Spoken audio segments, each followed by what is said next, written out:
선교를 하다가 순교한 선교사님들 가운데 제임스 엘리엇이라고 하는 분이 계십니다. 미국의 시카고에 위치한 복음주의 기독교 대학인 휘튼 칼리지를 나와서 이제 선교를 위해 생애를 바치기로 결단을 합니다. 그리고 학교를 졸업하고 1952년 봄에 에콰도르에 도착을 하게 됩니다. 이 제임스 선교사는 와우라니 부족에게 복음을 전하기 위해 현지의 언어와 풍습을 익히며 선교 활동을 할 친구들을 모읍니다.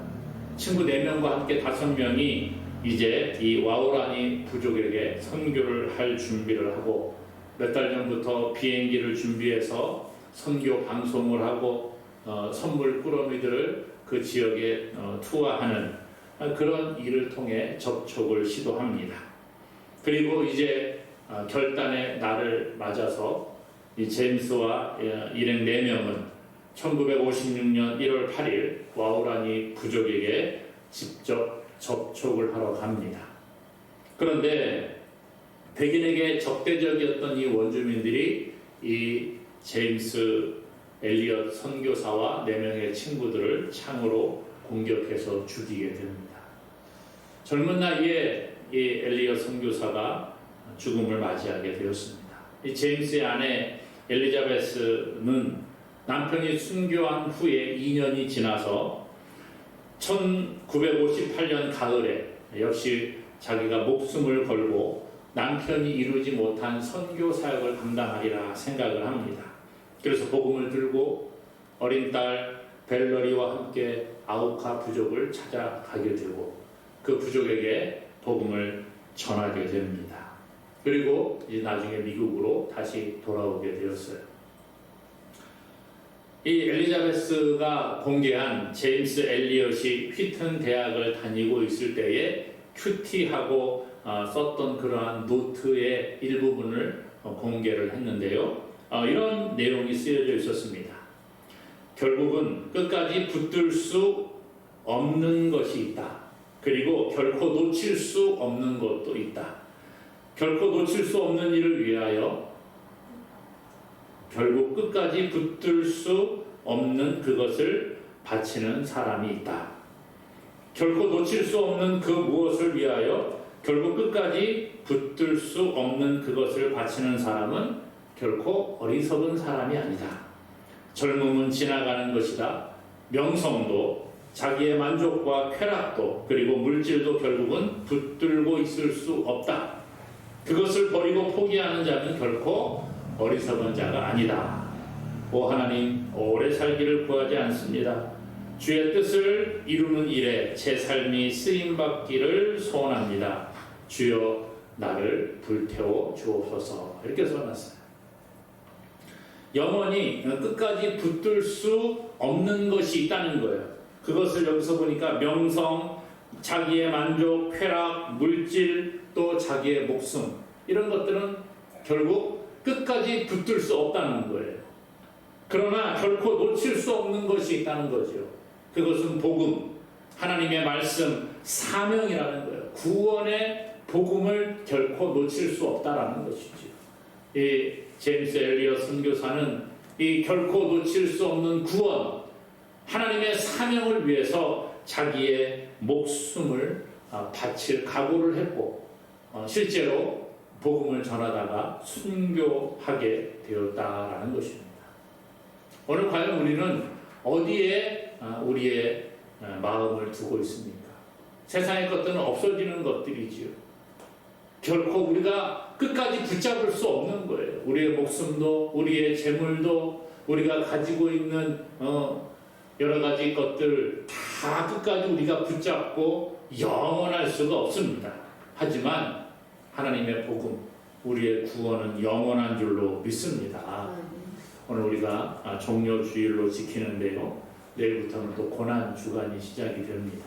종려주일 하면 예수님이 고난을 받으시기 위해 예루살렘으로 입성하실 때에 사람들이 종려나무 가지를 길에 깔고 흔들고 이러면서 호산나 호산나 부르며 예수님을 환영을 했습니다. 이것에 유래되어 종려주일이라 이렇게 부르지요. 요한복음 12장에 보면 예수님이 입성하실 때 사람들이 겉옷을 밑에다 깔고 종려나무 가지를 막 흔들면서 예수님께 호산나 호산나 외칩니다. 예수님은 나귀 새끼를 타고 평화의 왕으로 입성하시게 되지요. 오늘 본문 우리가 살펴보고자 하는 내용도 동일하게 같은 내용이 소개가 되고 있습니다. 예수님이 십자가 고난을 받으시기 위해 예루살렘으로 향하여 앞서 가시게 됩니다. 그리고 제자 중에 2명을 맞은편 마을로 보내셔서 나귀 새끼를 끌고 오라 그렇게 말씀하시고 나귀 새끼를 타고 예루살렘에 입성을 하시게 되는 거예요. 오늘 말씀해 보니까 예수님께서 예루살렘에 가까이 오셔서 벳바게와 베다니에 가까이 가셨을 때에 제자 2를 보내게 됩니다. 야, 너희가 맞은편 마을로 가서 거기 가보면 아직 아무도 타보지 못한 나귀 새끼가 매여 있는 것을 보게 될 것이다. 그것을 풀어서 끌고 와라. 만일 누가 너희에게 왜 그렇게 하느냐, 어찌해서 이 나귀 새끼를 푸느냐 물어보면 어떻게 하라고요? 주가 쓰시겠다 하라. 이렇게 말씀을 하셨다라는 거예요.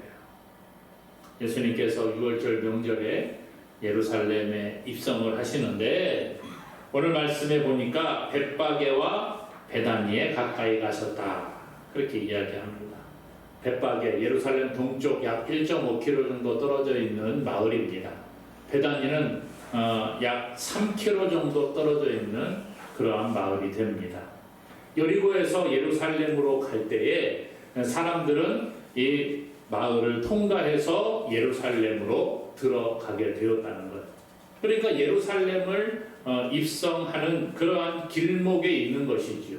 특별히 이 베단이라고 하는 곳은 예수님께서 고난주간 동안에 예루살렘에서 사역을 하시고 저녁이 되면 베단으로 돌아오셔서 휴식하셨던 그러한 곳이기도 합니다.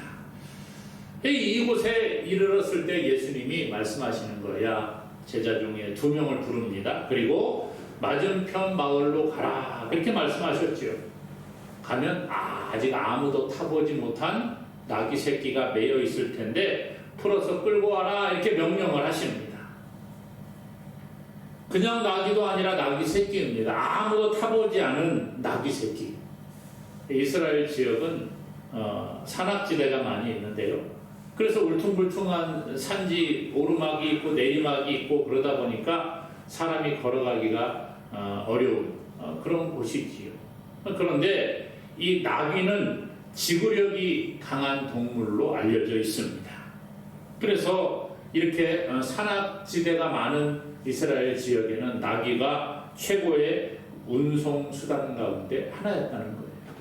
그러니까 아주 친근한 동물이었고 많은 사람들이 나귀를 기르기도 했습니다. 또한 나귀는 성경에 보면 평화와 겸손을 상징하는 짐승이었습니다. 아무도 타보지 않은 나귀 새끼, 아무도 타보지 않았다. 이것은 신성한 목적으로 예비되어져 있는 짐승을 이야기해 주고 있습니다. 그러니까 예수님께서 야, 너 가보면 아무도 아직 타보지 않은 나귀 새끼가 매여 있을 텐데 풀어서 끌고 오라. 이 말은 뭐예요? 예수님이 신성한 목적을 가지고 예루살렘으로 들어가실 텐데 그 나귀를 준비해놨으니까 가지고 와라. 그렇게 말씀하시는 겁니다.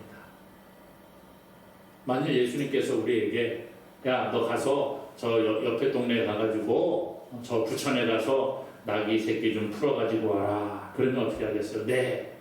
근데 예수님, 가면 어느 집에 가야 됩니까?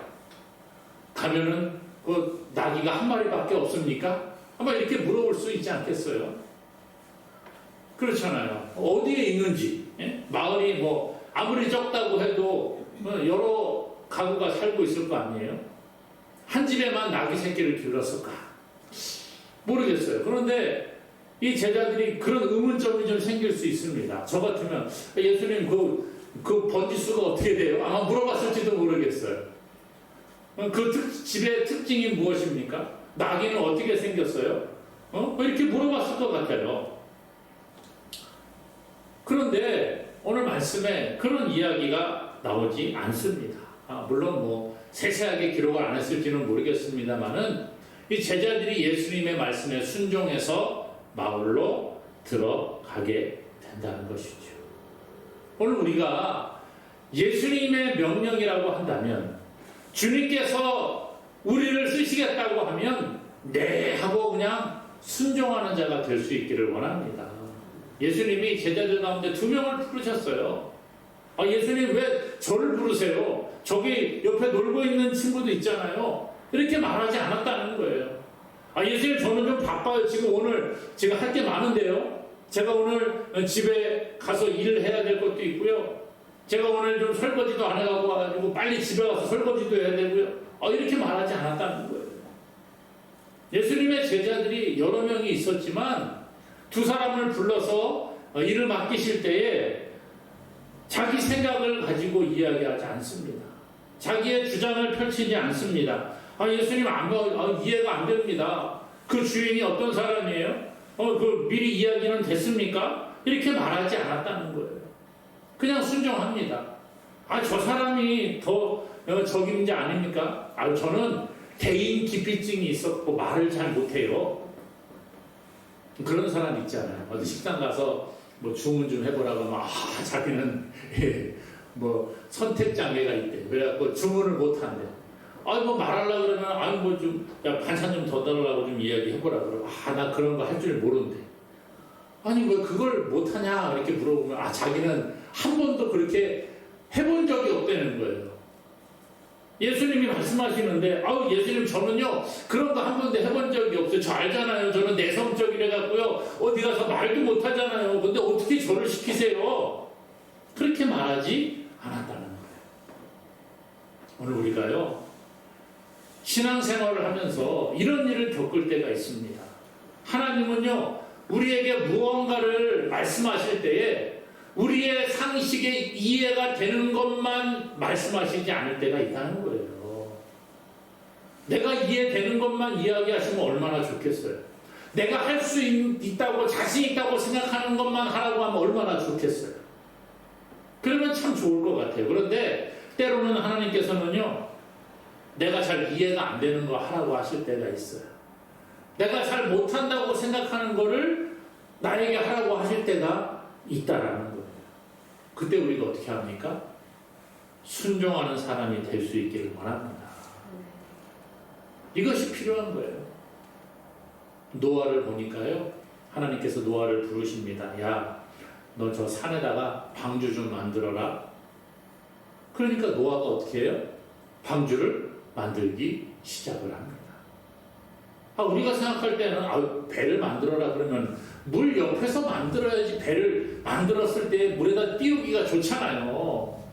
그런데 저 산에다가 만들으라고 하면 이거 뭐지? 산에다가 무슨 요즘처럼 배 모양 만들어 놓고 카페를 하는 것도 아니고 무슨 숙소를 만드는 것도 아니고 그렇잖아요. 노아가 생각할 때 이해가 되지 않을 거예요. 근데 하나님께서 노아에게 방주를 만들려고 할 때 보니까 문도 저 위에다가 옆에다가 달아놓고요. 또 보니까 뭐 돛도 없습니다. 티도 없습니다. 희한하게 만들으라고 하시는 거예요. 이해가 되지 않습니다. 그런데 노아가 어떻게 해요? 아무 말 하지 않냐고 묵묵히 하나님의 말씀에 순종해서 방주를 산에다가 만들기 시작을 했다는 것이에요. 오늘 우리가 우리의 상식으로 나의 생각으로 이해가 안 되는 것을 하나님이 자꾸 하라고 하실 때에 그저 순종할 수 있기를 원합니다. 나귀가 어떻게 생겼는지 그 궁금한 게 아니잖아요. 예수님 말씀하시니까 이들은 그냥 갑니다. 그 나귀의 특징이 뭡니까? 뭐 점이 몇 개가 있습니까? 이런 거 물어보지 않았다는 거예요. 그냥 시키니까 예 알겠습니다. 그리고 가는 거예요. 오늘 제자들의 모습, 예수님의 말씀에 순종하며 나아갔다는 거예요. 오늘 보니까요. 근데 재밌는 이야기가 나옵니다. 예수님께서 누가 물어보면 주가 쓰시겠다 하라 이렇게 말씀을 하셨어요. 그래서 이제 갑니다. 가보니까 진짜로 나귀가 매여 있더라는 거예요. 그 나귀인지 아닌지는 모르겠지만 아무튼 이 명령을 받은 제자들이 나귀를 풀기 시작을 합니다. 그때 임자들이 나타난 거예요. 나귀의 임자들이 나타나서 뭐라고 해요? 어찌하여 나귀 새끼를 푸느냐 이렇게 물어보는 거예요. 내 나귀 새끼인데 이상한 사람들이 와갖고 나귀를 풀어요. 그럼 물어보겠죠. 너 뭐 하는 거예요? 예를 들어서 우리가 어디에 차를 주차를 해놓고 잠시 나갔다가 오니까는 우리 차를 막 누가 만지면서 문을 열려고 하고 있습니다. 당신 뭐 하는 거예요? 물어보지 않겠어요? 당연한 거죠. 당연한 반응을 이들이 보입니다. 그때에 뭐라고 해요? 주께서 쓰시겠다 이렇게 예수님 하신 말씀 그대로 제자들이 이야기를 합니다. 정말 어떻게 하면 잘못하면 도둑으로 몰릴 수도 있는 그러한 상황이에요. 그럼에도 불구하고 이들은 예수님의 말씀에 순종하며 나아갔다라는 거예요. 우리가 신앙생활 하다가 보면 순종하기 어려운 것들을 자꾸 하라고 하실 때가 있습니다. 그러나 우리가 그것에 대해서 이해하고 순종할 수 있는 믿음의 사람이 되기를 원합니다. 내 생각으로 이해가 안 되고 이거는 아무래도 아닌 것 같아요. 하나님 이건 아닌 것 같아요. 그렇게 생각하는 것들도 자꾸 하라고 하실 때가 있어요. 기도해보면 그렇잖아요.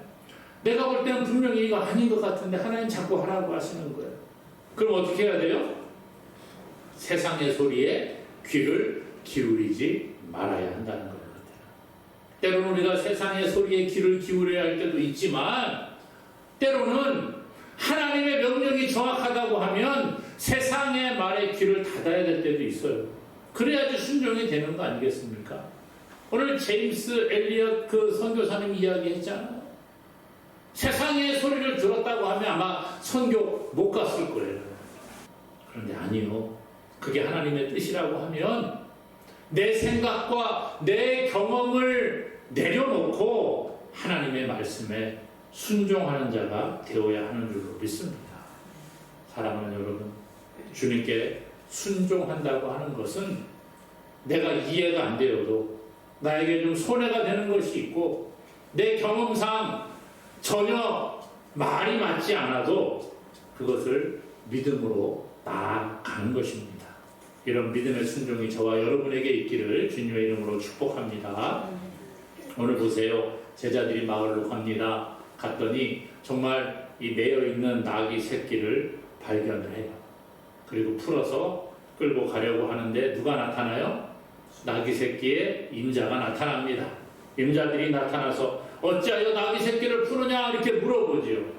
그랬더니 제자들이 예수님의 말씀을 따라 주께서 쓰시겠다 이렇게 대답을 하고 끌고 옵니다. 여러분, 주인이 물어봤어요. 왜 물어봤을까요? 저거 분명히 내 나귀 새끼인데 저 사람들이 와서 끌고 가려고 하네? 그러니까 물어봤겠죠. 제자들이 뭐라고 대답을 했어요? 주께서 쓰시겠다. 그랬더니 그냥 끌고 가게 내버려 두었다는 거예요. 오늘 우리가 읽은 말씀에는 그냥 주께서 쓰시겠다 그렇게 말하고 이들이 그냥 나귀 새끼를 끌고 예수님께 간 것으로 소개가 됩니다. 근데 똑같은 내용을 소개하고 있는 마가복음 11장에 보게 되면 나귀의 주인이 허락을 했다 이렇게 말하고 있어요. 나귀의 주인이 허락을 한 거예요. 왜 그거 푸는 겁니까? 물어봤더니 주께서 쓰시겠다 이렇게 말씀을 했더니 주인이 허락을 했다 이렇게 말해줘요. 주께서 쓰시겠다고요? 그러면 가져가세요 이렇게 말했다는 거예요. 오늘 31절에 보니까 만일 누가 너희에게 어찌하여 푸느냐 묻거든 말하기를 주가 쓰시겠다 하라 이렇게 예수님 말씀하셨잖아요. 자, 나귀 새끼 주인이 누구입니까 여러분? 오늘 말씀해 보니까 나귀 새끼의 임자들이 나타났다 그래요. 세상적으로 보면 나귀 새끼의 임자는 이 사람들입니다. 그렇죠? 그런데 예수님 뭐라고 해요? 주가 쓰시겠다 이렇게 이야기를 합니다. 이 말을 그대로 직역을 하게 되면 이 나귀 새끼 그것에 주께서 필요성을 가지신다 이렇게 말합니다. 그러니까 나귀의 주님께서 필요로 하신다 이렇게 대답을 하라는 거예요. 나귀의 주인이 필요로 하셔서 내가 이것을 풀고 있다 이렇게 대답을 하라고 말씀하셨다는 거죠. 상식적으로 보면, 세상적으로 보면 나귀의 임자는 나귀 새끼를 여태까지 키운 그 사람이 임자가 맞습니다. 그런데 예수님은 그 나귀의 주인이 누구라고 해요? 당신이라고 말씀하시는 거예요. 예수님이 나귀의 주인이다. 여러분, 누가 진짜 주인입니까? 나귀 새끼를 처음부터 기른 사람이 주인이에요? 아니면 예수님이 주인이에요? 오늘 예수님은요, 모든 우주 만물의 주인이 주님 예수님이심을 제자들에게 가르쳐 주고 있다는 것입니다. 세상의 모든 것의 주인이 바로 예수님이 되시는 줄로 믿으시기를 바랍니다. 성경은요, 하나님이 세상을 만드셨고 예수 그리스도 성령이 함께 삼위일체 하나님이 온 우주 만물을 창조하셨을 뿐만 아니라 그것의 주인이 바로 하나님이 되심을, 예수님이 되심을 우리에게 말씀해 주고 있습니다. 시편 89편 11절에 하늘이 주의 것이요 땅도 주의 것이라 세계와 그 중에 충만한 것을 주께서 건설하셨나이다. 그래서 하늘도 주의 것이고 땅도 주의 것이라. 그러면 우리의 것은 없다라는 거예요. 다윗은 성전을 건축을 하면서 하나님, 우리가 이 주의 성전을 건축하기 위해 준비한 모든 것, 이것이 다 주님의 손에서 왔습니다. 그렇게 고백을 하고 있어요. 다 주님의 것입니다. 욥도 그랬지요. 자기의 그 소유가 하루아침에 다 없어지고 났을 때에 뭐라고 합니까? 내가 알몸으로 나왔사오니 알몸이 그리로 돌아갈 것이라. 주신 이도 여호와시요 거두신 이도 여호와십니다. 그렇게 고백을 하고 있어요. 나에게 물건을 주신 분도 여호와 하나님이시요 나에게서 거두어 가시는 분도 하나님이시라는 거예요. 오늘 우리가 이러한 믿음이 있기를 원합니다. 내가 가지고 있는 것, 내가 누리고 있는 모든 것들이 다 하나님이 우리에게 베풀어 주셨다는 믿음이 우리 가운데 있기를 원합니다. 이 믿음이 있을 때에 주가 쓰시겠다 할 때에 우리가 드릴 수 있다는 거예요. 주님이 쓰시겠다고 하면 우리의 물질을 드릴 수 있어야 돼요. 주님이 쓰시겠다고 하면 우리의 시간을 드릴 수 있어야 돼요. 주님이 쓰시겠다고 하면 우리의 몸을 드릴 수 있어야 되는 것입니다.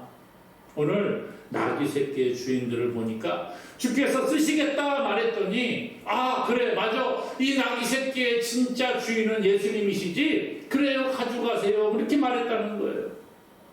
좀 기다리세요. 아직은 때가 아니에요. 아직 나귀가 새끼인데 어린데 조금 내가 좀 더 길러가지고 훈련시켜가지고 보낼게요. 그렇게 말하지 않았습니다. 오늘 우리는요 너무 핑계가 많은 것 같아요. 하나님 뭐라고 말씀하시면 좀 핑계가 많아요. 저부터도 그런 것 같아요. 하나님 지금은 좀 때가 아닌 것 같아요. 요즘은 좀 쉬어야죠. 그렇지 않습니까? 오늘은 날씨도 좀 꾸물꾸물하고요. 하늘도 안 좋고요. 막 비가 내리고 우박이 떨어지려고 하는데 좀 쉴게요. 그게 우리 핑계 아니겠어요?